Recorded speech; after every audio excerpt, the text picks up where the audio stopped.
오늘 우리들에게 주시는 하나님 말씀은 창세기 13장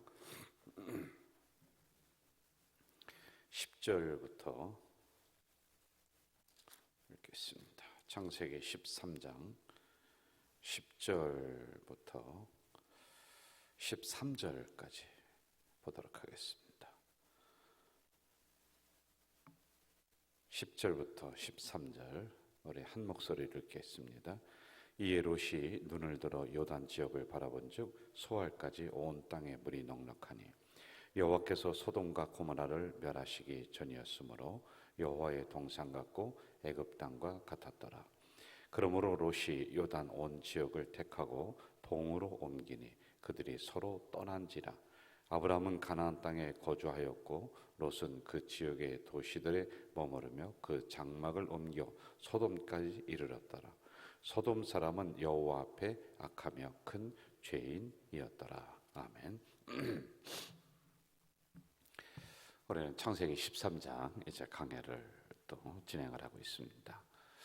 우리가 계속 기도해주고 있는 것 중에 하나가 이번 주일에는 수능 시험을 보는 우리 친구들이 16명이 우리의 자녀가 있습니다. 계속 기도해주고 있죠. 태풍이 와서 가을에 사과가 잘 열렸는데 사과 그 열매를 싹 쓸어갔어요. 그 농부가 이 사과를 따려고 하는데 90%가 다 땅에 떨어진 거예요. 그러니 1년 농사를 망쳤단 말입니다. 그리고 많은 사람들이 한탄하고 있었습니다. 야, 농사 다 망쳤다. 그런데 어떤 한 사과를 재배하는 이 농부는 어떤 아이디어를 생각했냐면 떨어진 90%는 이제 어쩔 수가 없어요. 왜냐하면 이거 먹을 수도 뭐 팔을 수도 없어요. 그냥 본인들이 뭐 이것저것 소화할 수 있는 잼을 만들든지 뭘 하든지 그 정도입니다. 그러다 한탄하고 그리고 비관하고 있을 때 이 한 농부는 떨어지지 않은 10%의 사과 10개, 뭐 100개가 있으면 10개 정도의 그 사과가 나무에 달려있단 말이에요. 이것을 이제 영상을 찍고 그리고 이 사과를 잘 따서 여기다 뭐라고 썼느냐 하면요, 이런 태풍 속에서도 떨어지지 않는 합격 사과 이렇게 썼어요. 합격 사과. 그러니까 영상을 보니까 진짜 막 다 90%가 떨어졌는데요, 이거 이제 선전을 한 거죠. 그런데 거기에 사과들이 그래도 달려 있는 거예요. 그래, 그걸 따서 합격 사과라고 이렇게 테두리를 내서 팔았는데 하나에 100원짜리라면 하나에 1,000원씩을 받고 팔렸어요. 그런데도 불티나게 팔려버린 거예요. 그래서 손해를 다 메꾸고도 남았다라고 하는 이런 이야기가 있습니다. 대개 사람들은 현재적인 관점이라고 해서 지금 떨어진 것, 지금 안 된 것, 그리고 지금 태풍이 오는 것, 이걸 봐요. 그러니까 90% 이상이 땅에 떨어졌으니까 야, 농사 망쳤다. 이제 우리 끝이다. 이 정도로 생각해요. 그런데 그 중에 한 사람은, 어떤 사람은 그 너머를 보는 거예요. 떨어져 있는 사과가 아니라 이 달려있는 사과를 보면서 어떻게 이 어려움을 이겨나갈까라고 하는 그 너머를 보는 사람, 고난 뒤편을 보는 사람, 미래적인 관점을 가지고 있는 사람, 이런 사람이 있다라고 하는 것을 오늘 본문에서 소개를 해주고 있단 말이죠. 자, 10절을 한번 좀 가봅시다. 10절 제가 읽어드릴게요. 이에 롯이 눈을 들어 요단 지역을 바라봤다, 이렇게 나오고 있습니다. 여러분 8절로 한번 좀 가보세요. 아브라함이 롯에게 이르되 우리는 한 친족이라 나나 너나 내 목자나 서로 다투게 하지 말자.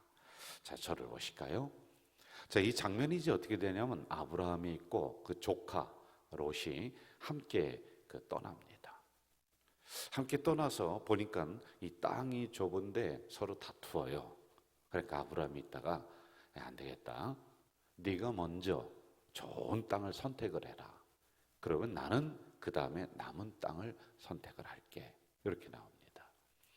그러자 롯이 지금 이 땅을 선택하는 장면이 나오고 있습니다. 롯이 바라본 10절의 요단 지역 아주 좋아요. 세 가지의 특징이 있습니다. 첫째, 물이 넉넉했다. 여러분, 물이 넉넉하면은 농사를 충분히 지을 수 있는 거란 말이에요. 그리고 두 번째, 여호와의 동산 같았다. 온갖 과일이 풍성하게 넘쳐나는 그런 말입니다. 그리고 세 번째, 애굽 땅과 같았다. 이 의미가 뭐냐면은 애굽 땅과 같았다는 것은 모든 문화의 요충지라는 거예요. 사람이 모여 산다는 겁니다. 아주 모든 그 시설들이 참 그 당시에도 최고로 잘 갖춰져 있는 도시가 바로 요단 지역이었다. 현재적으로 보니까 너무 좋아요. 물도 풍부하고 여호와의 동산 같고, 그리고 애굽 땅과 같이 모든 문화가 그 안에 모여 있고, 이걸 눈으로 지금 보고 있는 그런 거란 말입니다. 자, 한마디로 이 땅에 가면은 성공이 보장된 그런 땅이란 말입니다. 이 정도 돼서 이 정도 땅에 가서 열심히 일을 한다면은 부자가 되는 것은 뭐 한순간이다, 이 생각을 하게 되겠죠. 지금 내 눈에 보이는 것들을 선택을 하는 롯입니다. 현실적인 선택입니다. 그거 가지고 뭐라고 할 수 있는 것은 아니란 말이에요. 자, 그런데 우리는 믿음의 사람 아닙니까? 이 롯이 한 가지 보지 못한 게 있습니다. 13절로 한번 가볼까요? 13절 같이 한번 읽읍시다. 시작. 소돔 사람은 여호와 앞에 악하며 큰 죄인이었더라. 이렇게 나오고 있어요. 이걸 못 봤다는 거예요. 자, 지금 눈에 보이는 것은 굉장히 화려합니다. 성공이 보장된 곳 같았습니다. 그런데 그 안에 숨겨져 있는, 그 너머에 있는 악한 모습들을 이 롯은 보지를 못했다라고 하는 거예요. 이게 바로 믿음의 선택이 아니라는 거예요. 믿음의 눈을 가진 사람들은 현재적인 상황이 화려하다 할지라도 그 속에 숨어 있는 독을 볼 수 있는 것이고요. 현재 상황이 아무리 어렵다 할지라도 그 너머에 있는 하나님의 뜻을 발견하는 것이 믿음의 사람. 그러니까 우리의 눈은 현재적으로 보이는 것에 속지 않는다라고 하는 그런 겁니다. 화려함이 있고 물질이 넉넉하고 성국이 보장된 곳입니다. 그런데 여러분, 역사적으로 보면은 이곳처럼 타락하고 음란하고, 그러면 오죽하니까 하나님이 그 도시 전체를 유황불로 망하게 할 정도의 죄가 관영한 곳, 이런 곳이 어디 있습니까? 그런데 이 롯은 이걸 보지 못했다라고 하는 것이죠. 여러분, 시골에 가면은 그 가을쯤에 아주 먹을 게 많아요. 산속에 들어가면 여러 가지 과일들을 내어줍니다. 그리고 특별히 땅에서 자라는 아주 귀한 것들이 있는데, 이게 버섯, 능이버섯, 송이버섯, 온갖 버섯이 다 나옵니다. 저희들 시골에도 가을이 되면은 형님들과 같이 이 버섯을 따러 갑니다. 제가 버섯을 따르는데 처음에는 제가 잘 몰랐어요. 그래서 이것저것 보이는 대로 버섯을 다 따서 이제 펼쳐놓고 솎아내는 거예요. 더러운 것 하는데, 제가 따온 버섯을 형님들이 보더니 다 버리는 거예요. 아니, 저는 너무 보기가 좋고 예쁘고 그래서 버섯을 따왔는데, 형님들이 하는 얘기가 뭐냐면은 화려한 거는 독버섯이라는 거예요. 투박한 것, 능이버섯, 그런 거 아주 투박합니다. 그런 게 맛있단 말입니다. 화려한 것은 그 안에 독을 담아놓고 있다. 다 그런 건 아니지만 대개 그렇게 이야기를 하더라고요. 자, 그것만이 아니에요. 사람도 그렇습니다. 우리가 인간관계를 하는데 여러분, 뭐 금방 친해지고 금방 하하거리고 금방 간슬기에 다 빼줄 것처럼 그런 관계이고 그런 사람이다라고 하면은 그 뒤에 뭔가 숨겨놓고 있어요. 안 좋은 걸 숨겨놓고 있어요. 사람은 좀 투박하지만은 오랫동안 지나면서 보는 게 그게 이제 좋은 사람이란 말입니다. 말재주가 화려하다, 뭐 나를 얼마나 띄워주고 인정해 주는지 모른다. 그 뒤에 뭔가가 있다니까요. 여러분, 이단들에 쏙 빠져들어가는 사람들의 특징을 보면은 거기 들어가면은 자기를 주인공으로 만들어주는 거예요. 김명사 같은 분이 없다.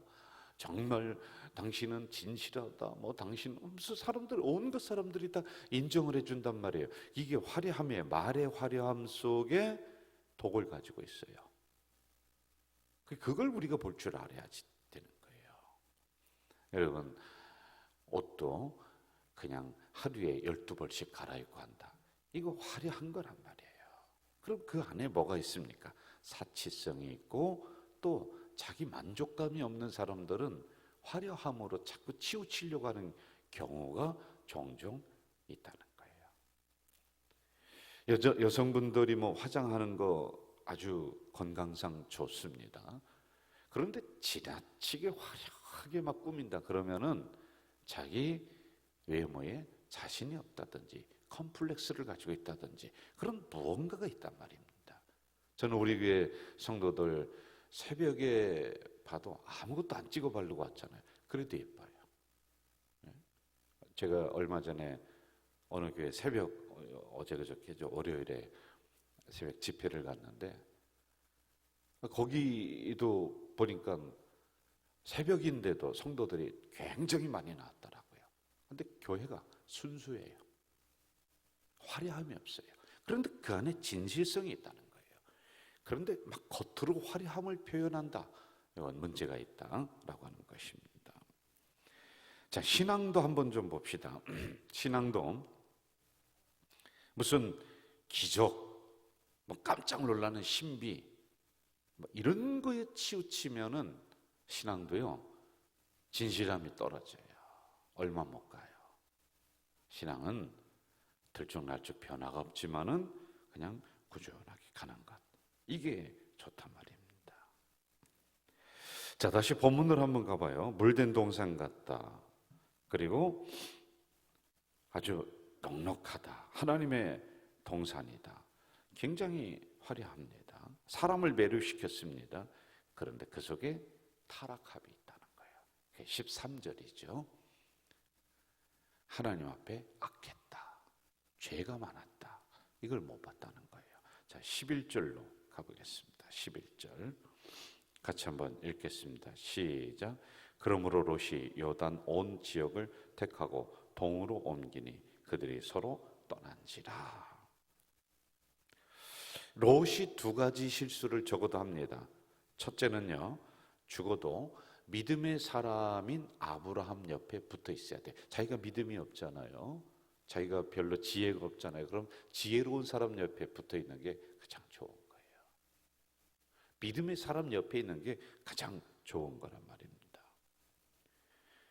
가난하지만 진실 들린 사람들이 많이 있습니다. 그런 사람과 함께 있어야 돼요. 여러분, 저 사람이 얼마를 가졌느냐, 어떻게 입고 다니느냐, 무엇을 소유했느냐, 이건 겉으로 나타나는 화려함들이란 말입니다.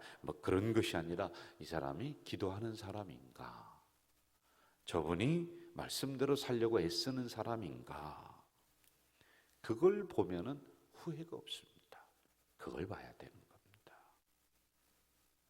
이 롯이 적어도 아브라함 하면은 믿음으로 살려고 노력하는 사람 아니겠습니까? 그러면은 그런 사람 옆에 자꾸 우리가 함께 있고 함께 기도하고 함께 말씀 보고 그렇게 해야지 되는데, 아브라함을 떠났다라고 하는 게 첫 번째 실수예요. 헤어지지 말아야 됩니다. 그리고 두 번째는 아까도 말씀드렸듯이 화려함에 속았다라고 하는 것입니다. 이런 신앙은 고난을 싫어합니다. 참을 수가 없는 것이죠. 왜냐하면 이 아브라함이 선택한 땅은 가나안 땅이지만 투박합니다. 그런데 몇백 년이 흐르고 나서는 그 땅은 젖과 꿀이 흐르는 땅으로 변하는 것을 봅니다. 그런데 그 어간 동안에는 어렵겠죠. 그러나 이 롯이 선택한 소돔과 고모라는 당장은 화려합니다. 고난이 없을 것 같습니다. 고난을 싫어하니까 편리함, 좋음, 이런 걸로다가 간단 말입니다. 옛날 우리나라에서도 정초 때에 아이들에게 고들빼기, 쓴바기 나물, 아세요?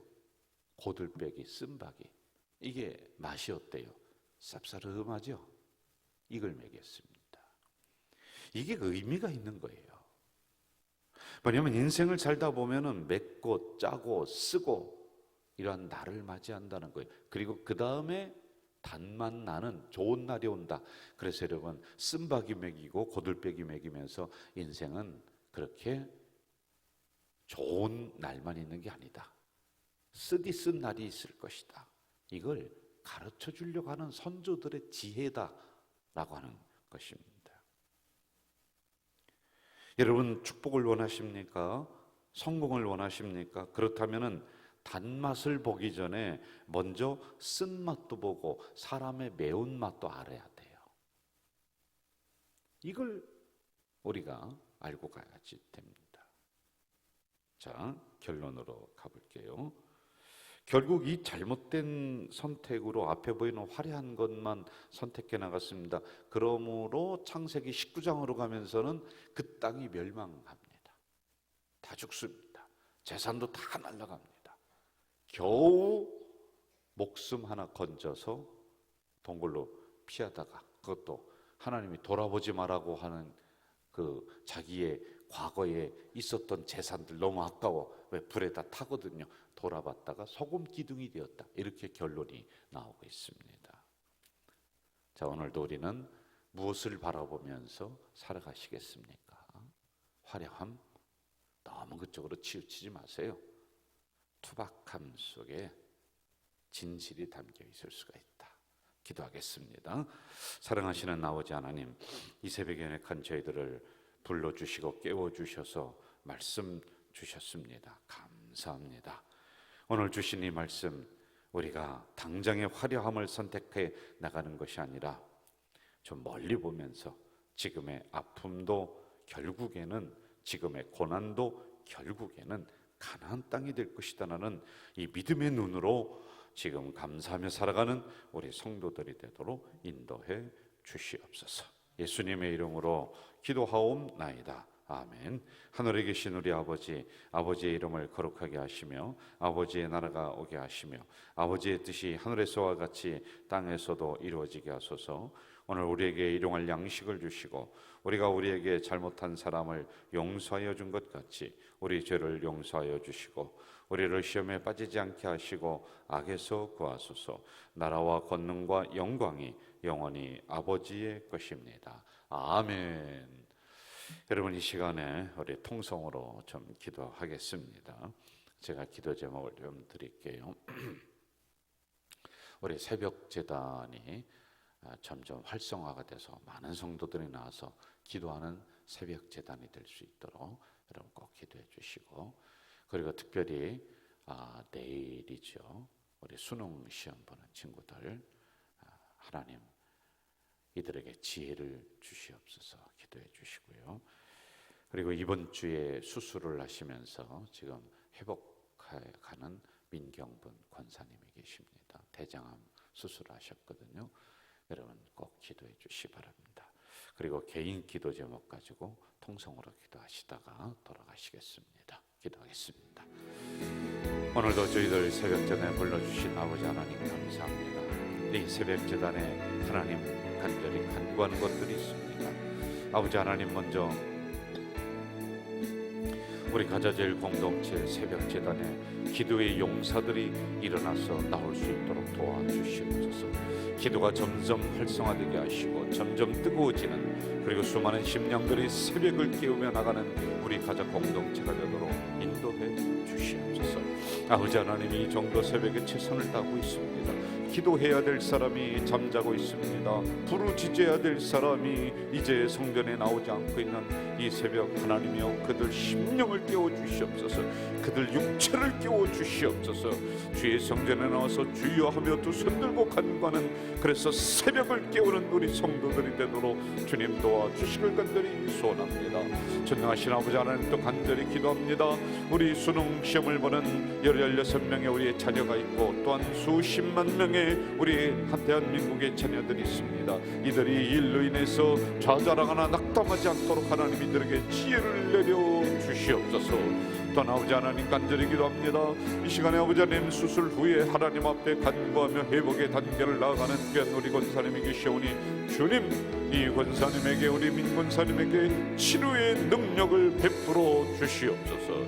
아버지 하나님, 이 시간에 또한 하나님 앞에 가지고 나온 개인 기도 제목으로 간구하는 주의 자녀가 여기에 있습니다. 오 전능하신 아버지 하나님, 간절히 기도합니다. 아버지 하나님이여, 이들이 기도함으로 응답받는 놀라운 기도의 세계를 경험할 수 있도록 주님 도와주시옵소서. 오 전능하신 아버지 하나님, 이 새벽에 약한 저희들을 다시 한번 일으켜 주시니 감사합니다. 다시 한번 깨워주시니 감사합니다. 하나님, 개인 기도 제목으로 간구하는 주의 자녀들의 음성을 들어주시고 이들 속에 아버지 하나님, 아브라함에게 주셨던 놀라운 복을, 응답을 내려주시옵소서. 오늘도 믿음으로 선택하며 걸어나가는 우리 성도들 될 수 있도록 주님 역사해 주시고